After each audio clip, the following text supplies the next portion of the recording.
네, 안녕하십니까. 이 시간에는 우리가 그, 그러니까 업밀링, 다운밀링. 아마 이거도 기호공작법 시간에 배웠을 것 같습니다. 업밀링, 다운밀링에 대해서 한번 배워보겠습니다. 얘도 왜 중요하냐면, 여러분들이 캠 시스템에서 뭔가 이렇게 그러니까 값을 줘야 되는 경우가 있는데, 거기에서도 이제 여러분들이 업밀링으로 저작을 할지 다운밀링으로 저작을 할지 이런 것들을 선택을 해줘야 됩니다. 그래서 얘가 어떠한 의미가 있는지를 알아야만 여러분들이 그 제대로 이 툴패스를 생성할 수 있을 것 같습니다. 자, 그래서 지금 얘가 이제 업밀링의 그림을 보고 있는데, 일단은 어, 지금 얘가 이 공구가 이렇게 전하고 있고, 지금 이 베드가 움직이고 있습니다. 그래서 이 부분에서 이제 베드가 움직이느냐, 공구가 회전 말고 공구가 이 방향으로 움직이고 이 베드가 가만히 있을 수도 있잖아요. 그래서 결국은 지금 운동은 상대적이기 때문에 기계에 따라서 공구가 지금 이렇게 움직이고 베드는 가만히 있는 그런 기계도 있고, 또 어떤 기계는 이 공구는 회전만 하고 베드가 이렇게 움직이는 그런 기계들도 있습니다. 그래서 이 운동은 상대적이라는 것들을 인식을 하시고, 지금 현재 이 예제에서는 공구가 회전만 하고 있고 베드가 움직이는 그런 그 그림을 보여주고 있습니다. 그래서 이렇게 베드가 이 방향으로 움직이는데 공구가 이렇게 회전하는 그러한 절삭을 업밀링이라고 합니다. 업밀링이라고 합니다.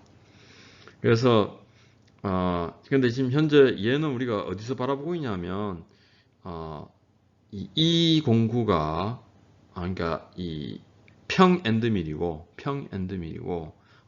이 공구 축 방향에서 내려다보고 있다고 생각하면 좋겠습니다. 그래서 다르게 얘기하면 지금 우리 좌표계로 보면 x, y 이 좌표계에서 바라보고 있는 거죠. 공구의 우리가 끝에서 내려다보고 있는 그런 상태입니다. 수직형 기계라고 치면. 그래서 이 업밀링은 이 절삭날이 그러니까 이 공작물이 움직이는 방향과 반대 방향으로 이렇게 움직이는 거잖아요. 이렇게 움직이는 거잖아요. 이렇게 움직이고 그 다음에 얘를 깎아서 위로 이렇게 보내는 그러니까 y의 플러스 방향으로 이렇게 보내는 그러한 절삭입니다. 얘를 우리가 업밀링이라고 한다.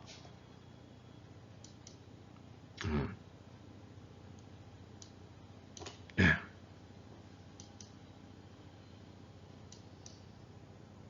지금 이게 계속 이렇게 돌아가고 있죠, 그죠? 그래서 여기서 보면 지금 어떻게 되냐면은 여기 지금 이 부분은 이미 깎은 부분이잖아요. 그래서 얘가 살짝 앞으로 전진하면 얘가 이제 회전하면서 여기에 처음에는 아주 여기가 이미 깎인 부분이기 때문에 요거를 우리가 칩이라 그러는데, 처음에는 살짝 이렇게 아주 얇게 칩이 시작합니다. 그래서 계속 이제 얘가 이렇게 회전하는 동안 얘도 계속 앞으로 가겠죠. 그러면 결국은 얘가 여기서 시작해서 이렇게 될 거기 때문에 칩의 시작은 얇지만 끝부분은 이렇게 좀 두꺼워지는 그러한 이 절삭이 업 밀링이다. 혹은 컨벤셔널이라는 게 이제 기존 옛날 방식의 이런 뜻이에요. 옛날 방식의 이게 기존 방식의 절삭 방법이다. 이렇게 이해를 하면 좋겠습니다. 자, 그러면 이제 다운밀링은 뭐냐? 다운밀링은 뭐냐? 다운밀링은 지금 자 봅시다. 살짝. 그러니까 이 공구는 계속 이렇게 똑같은 방향으로 회전하고 있고, 얘가 가만히 있다고 치면 이번에는 테이블이 여기서 이렇게 회전한다 그죠? 혹은 테이블이 고정되어 있다고 치면 이 저삭 공구가 이 방향으로 이렇게 전진하는 거겠죠? 어차피 이 운동은 상대적이라고 얘기했으니까. 자, 그런데 여기에서 이제 살펴볼 것은 뭐냐면 얘가 지금 보면은, 자, 한 번 더 봅시다. 이렇게 움직이잖아요. 그러니까 결국은 얘가 조금씩 움직이면 얘가 날이 이렇게 들어가서 어느 순간 여기 이만큼 이렇게 좀 이 부분이 두꺼운 채로 그 이 절삭을 시작하게 됩니다. 그리고 얘가 이렇게 해서 결국에는 어떻게 끝나냐면 이렇게, 지금 여기 보면 그림을 그려놨는데 이렇게 칩이 두껍게 시작해서 끝부분은 여기가 지금 이제 깎인 부분이니까 이 얇게 끝난다 이런 얘기예요. 얇게 끝난다 이런 얘기예요. 얇게 끝난다. 자, 그래서 지금 우리가 계속 움직여 보겠습니다. 이렇게 되죠. 자, 그래서 저는 이제 저 두 개가 도대체 이 어떤 장단점이 있나, 지금 그 흔히 이 방식에 백렛이라는 그러한 이야기를 많이 합니다. 백렛이라는 얘기를 많이 하는데, 자, 얘 같은 경우에 지금 얘가 언밀링이고 얘가 언밀링이고 얘가 다운밀링인데, 얘가 기존의 방법이고 옛날에 쓰던 방법이라는가, 종래의 방법이라, 전통적인 방법, 그렇게 얘기할 수 있습니다. 자, 그런데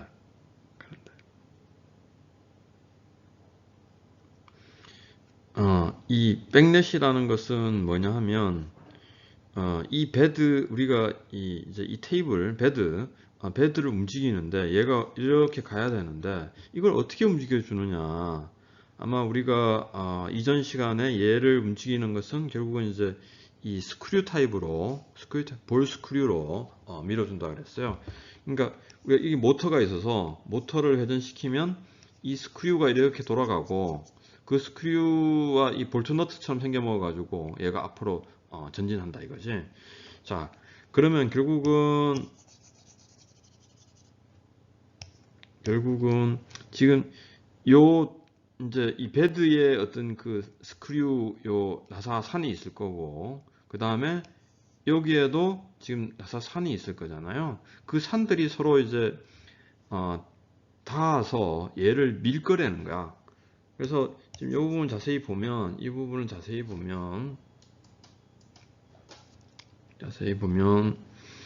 그 얘는 그러니까 지금 우리가 이 베드를 이 방향으로 밀고 있기 때문에 여기가 이렇게 닿았을 거예요.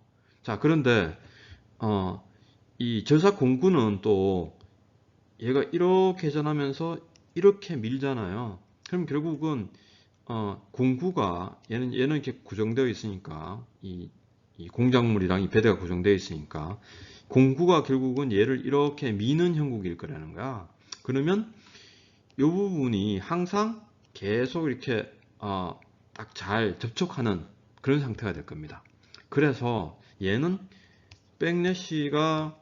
백래시의 영향이 없다, 그렇게 이야기를 하고요. 얘는 지금 다운밀링 같은 경우는 어떻게 되나 봅시다. 베드가 이렇게 지금 이제 움직여 가야 되는 거예요. 그래서 지금 얘를 회전시키면 이 부분 다 있었겠죠. 다 있었을 겁니다. 다 있었어요. 자, 그런데 다 있었는데 여기 다 있었는데 이렇게 공구가 이렇게 회전하면서 지금 내가 이제 이 그림을 반대로 그려놨어요. 아까 얘는 지금 이렇게 회전하는 거고 얘는 이렇게 회전하는 겁니다. 그러니까 베드가 똑같이 움직이게 만들려고. 지금 이렇게 움직이면 이 힘이 어떻게 작용하냐면 공구가 얘를 이렇게 밀고 있잖아요. 이렇게 밀고 있잖아. 그러면 결국은 내가 이 스크류 베드를 이렇게 여기를 딱 밀고 있었는데, 공구는 지금 연속적으로 미는 것이 아니라 요 날이 딱 닿을 때만 밀 거 아니에요. 그럼 얘가 순간적으로 여기가 이렇게 지금 앞에 공간이 이렇게 있기 때문에 떨어지는 현상이 생길 거라는 거야. 떨어졌다가 붙었다, 떨어졌다가 붙었다 하는 그러한 현상이 생긴다라는 거야. 그 부분을 우리가 이제 백넷이라 그럽니다. 요만큼을 이제 백넷이라 그러는 거죠.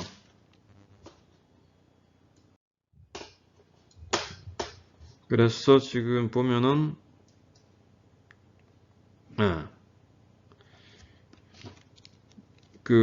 원래는 얘가 이렇게 회전하면서 얘가 이렇게 지금 여기가 있는 거죠. 그럼 또 얘가 이렇게 얘는 지금 지속적으로 모터의 힘으로 지속적으로 같은 속도로 빙 돌고 있겠지. 그러면 공구는 지금 얘를 당겨서 여기에 붙여놨는데 좀 있으면 다시 또 얘가 여기에 오겠죠.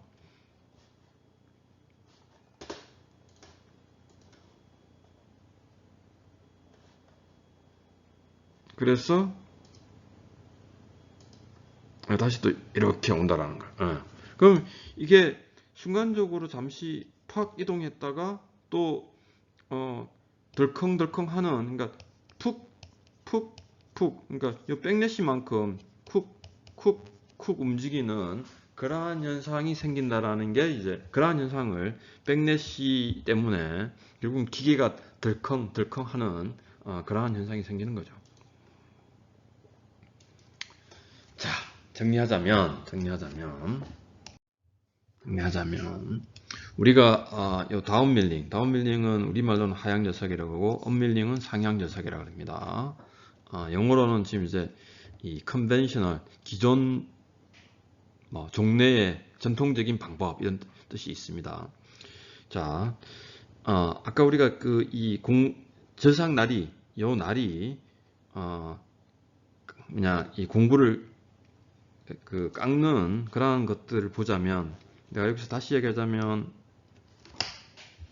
지금 공구가 이렇게 있으면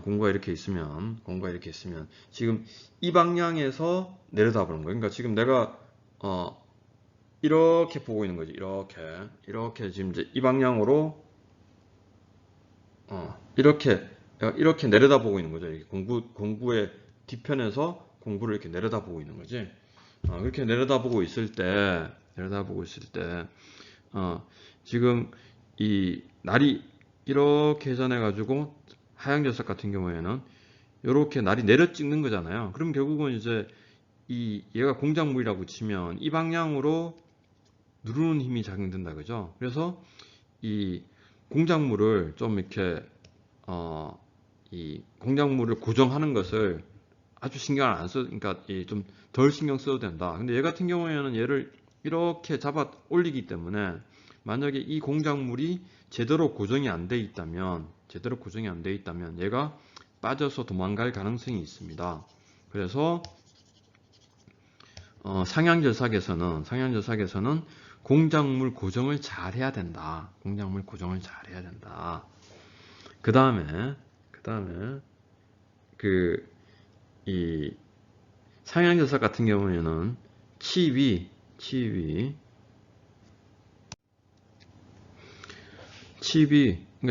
지금 공구 앞에 있다라는 게 공구 여기 있는 것이 아니라 얘가 튀어서 이렇게 지금 여기에 떨어져 있을 수 있잖아요. 여기에 떨어져 있으면 요 사이에 얘가 칩이 이렇게 끼어 가지고 이미 깎아 놓은 요 면을 여기 그냥 끼어든 칩이 이 면을 손상시킬 가능성이 있습니다. 여기 공구가 끼어서. 그런데 얘는 한번 봅시다. 얘는 칩이 이렇게 날아서 여기 들어갔다고 칩시다. 들어갔다 할지라도 이 면에 뭔가 좀 이렇게 손상을 시킬 수는 있겠지만 이 면은 우리가 깎을 면이기 때문에 별 상관이 없다라는 거야. 그래서 상향저삭 같은 경우에는 이 칩이 요 사이에 이미 절삭되어 있는 이 면에 끼어서 가공면에 어떤 손상을 줄 가능성이 있다. 그 다음에 두 번째로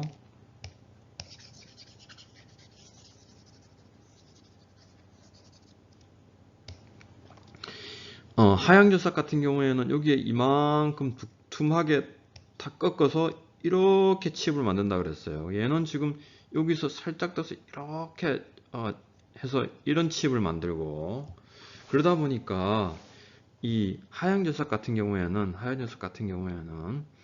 이 부분에 콩 찍어서 여기를 자르기 때문에 공구에 뜰림이 별로 없습니다. 공구에 뜰림이 별로 없어요. 그런데 얘 같은 경우에는 우리가 여러분들도 아마 칼질을 할 때도 칼로 이렇게 종이를 쓸 때도 처음에 여기 얇게 싹 자르는 것이 잘 안 될 때가 있잖아요. 그러니까 그러면 결국은 이제 얘가 미끄러져서 위로 올라가거나 밑으로 내려갈 그런 가능성이 있는 거죠. 이 공구날이. 그래서 결국은 그래서 이 공구날이 이 부분을, 그러니까 절삭면을 좀 문지르는 그 현상이 있습니다. 그래서 이 문질렀기 때문에 광택은 있어요. 강택은 있어요. 그렇지만 실제적으로는 이 공구가 이 부분에 여기 얇게 가공하려고 하다가 어떨 때는 좀 푹 들어가기도 하고 어떨 때는 잘 안 들어가기도 해서 가공면 자체는 거칠어요. 거칠어. 그리고 여기 이제 문지르는 현상 때문에 마찰이 있고, 마찰은 결국은 열을 발생시켜서 공구 수명이 짧습니다. 자, 그렇지만 하향절삭은 여기를 이렇게 콩 찍어야 되기 때문에, 찍어서 여기를 탁 크랙을 내야 되는 거잖아요. 그래서 이제 이렇게 딱 잘라야 되기 때문에 충격이 있습니다. 충격이. 그래서 날이 깨질 가능성이 있습니다. 그리고 아까 이제 앞에서 이야기했듯이 얘는 백래시가 상당히 큰 문제고, 얘는 백래시에 문제가 없습니다. 자, 그래서 뭐 결론은 뭐냐? 최근에는 특히 이제 정사학에서는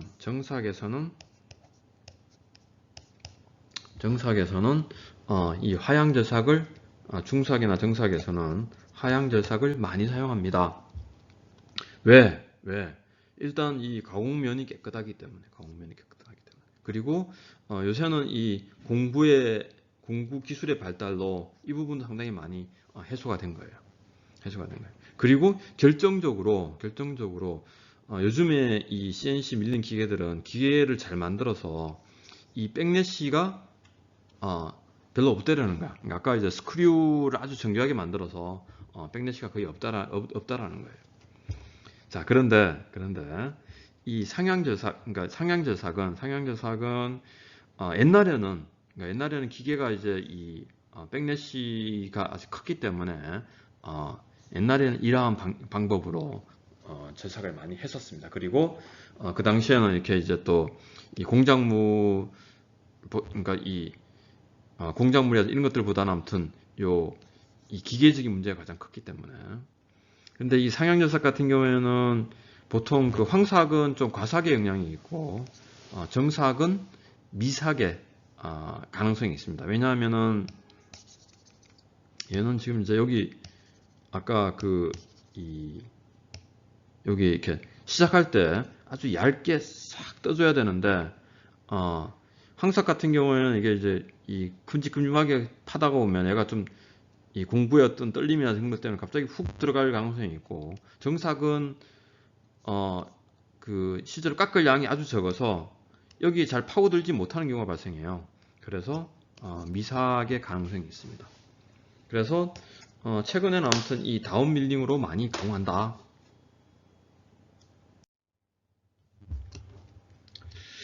자, 그러면 이제 우리가 위에서 내려다 지금 이제 공구가 이렇게 얘가 공구의 바닥이에요. 평엔드밀을 지금 생각하고 있습니다. 평엔드밀의 공구 바닥을 지금 이제 바라보고 있는데, 자, 공구가 지금 이렇게 회전하고 있어요. 이렇게 회전하면서 얘가 이렇게 지금 뭐 공구가 이렇게 전진하거나 피삭제가 이렇게 오거나 둘 중에 하나잖아. 그렇게 했을 때 얘는 다운밀링이죠. 다운밀링입니다. 얘는 다운밀링이에요. 다운밀링. 그 다음에 얘 같은 경우에는 지금 이제 지금 이렇게 아까 지금 똑같이 회전하고 있습니다. 이 공구의 방향은 공구는 똑같이 회전하고 있는데 피삭제가 지금 왼편에 있어요. 왼편에 있어. 그래서 지금 이번에는 보면 이렇게 지금 그 깎고 있는 거잖아요. 이렇게 밑에서 위로 올려 업 하는 거죠. 얘는 업밀링이에요. 업밀링. 그래서 결국은 지금 우리가 공구가 전진하고 있을 때, 피삭제가 어디에 있느냐? 지금 피삭제가 오른쪽에 있으면 그러니까 지금 이런 공구를 사용할 때 다운밀링이고, 피삭제가 왼쪽에 있으면 업밀링인 겁니다. 피삭제가 업밀링인 겁니다. 그러면 지금 이렇게 되면 그러니까 지금 이제 우리가 이런 피삭제가 있는데 그냥 이렇게 파고 가는 건 뭐냐 그러면 얘는 여기에서는 위로 쳐올리는 업밀링이 발생하고 여기에서는 밑으로 이제 끌어내리는 다운밀링. 업밀링과 다운밀링이 같이 존재합니다. 같이 존재. 그래서 우리가 얘 같은 경우 이제 최악의 경우가 이 경우인 거예요. 그래서 얘는 지금 이제 한꺼번에 많이 깎을 수는 있겠지만 이만큼 팍 깎을 수 있잖아요. 그 반면에 이 절삭면이라든지 여러 가지 가공의 어려움은 가장 나쁜 그런 케이스입니다. 가장 나쁜 케이스입니다. 그래서 업밀링의 특성도 나쁜 영향도 받고 다운밀링의 나쁜 영향도 받는다. 그래서 웬만하면 얘를 우리가 슬라팅이라고 하는데 슬롯을 깎는 슬라팅이라고 하는데 웬만하면 이러한 가공을 안 하는 것이 좋습니다. 그렇지만 뭐 우리가 가공면을 특별히 신경을 안 쓴다면 황삭에서는 또 가공을 빨리 하기 위해서 이렇게 할 수도 있겠죠. 왜냐하면 이렇게 가공하면은 한 번만 지나가면 이만큼이 깎이는 거니까 훨씬 더 빠르게 가공할 수 있는 거겠죠. 자, 그래서 업밀링은 우리가 지금 공구는 지금 이제 이렇게 시계 방향으로 돈다고 생각합니다. 대부분의 공구는 이 오른손 공구이고 그 다음에 시계 방향으로 돌려서 지금 어떻게 그러니까 오른손 공구라는 것은 이렇게 뭐가 있으면 내가 얘를 이렇게 잡으면 이 방향으로 회전할 때 절삭이 일어나는 그러한 공구를 오른손 공구라고 하는데 이렇게 돌아가기 때문에 내가 위에서 내려다보면 지금 이렇게 시계 방향으로 돌아갑니다. 자, 이렇게 시계 방향으로 돌아가는 공구가 있을 때 지금 우리가 지금 내가 3차원적으로 그려보면 이런 피삭제가 있어요. 그런데 공구가 지금 이제 이렇게 해서 얘는 지금 이제 이렇게 회전하고 있는 거지. 그럼 이제 우리가 여기를 이제 이렇게 깎으면서 지금 실제로 공구는 여기를 이제 이렇게 전진하려고 그래. 이렇게 전진하면은 얘는 다운밀링인 거죠. 그 케이스가 지금 이런 경우. 여기서 이제 지금 위에서 내려다보면 이렇게 보이겠죠. 그래서 이렇게 절삭을 다운밀링 하고 있고 앞으로 전진하는 이게 지금 다운밀링입니다. 얘도 보면은 지금 이제 이렇게 돌고 있고 이렇게 가고 있게 지금 피삭제의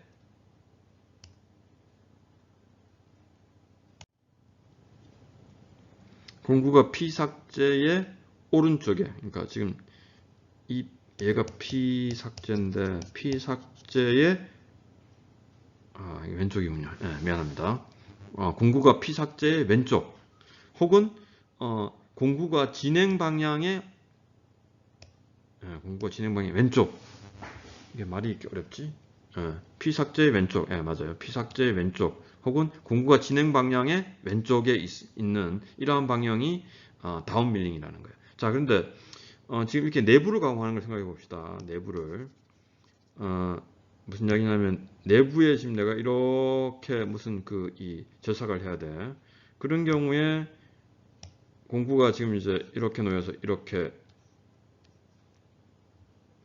아무튼 얘가 또 이렇게 돌아서 깎을 거잖아요. 그때는 얘는 지금 이렇게 갔는데 얘는 이렇게 가야 P 삭제의 왼쪽에 진행 방향의 왼쪽에 있게 되는 거죠. 그래서 따져보면은 얘가 이렇게 돌면서 얘를 이렇게 밑으로 다운 밀링 하게 되는 겁니다. 그리고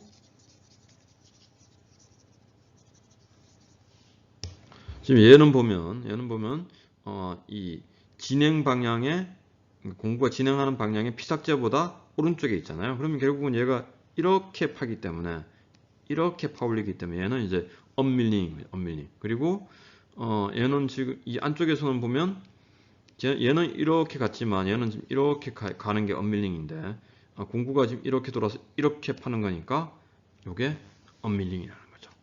자, 그래서 정리하자면 우리가 앞에 이 동영상과 이번 동영상에서 공구의 어떤 종류랑 공구와 관련된 어떤 용어를 여러분들이 배웠고, 그 다음에 이번에는 이제 절삭에서 이 업밀링과 다운밀링에 관한 용어를 배웠습니다. 그래서 이 여러분들이 이제 이 공구나 절삭에 대해서 이해를 해야만 캠 시스템에 나오는 여러 가지 인풋 파라미터, 입력해야 될 값들을 이해할 수 있기 때문에 이러한 부분들을 설명했습니다. 마칩니다.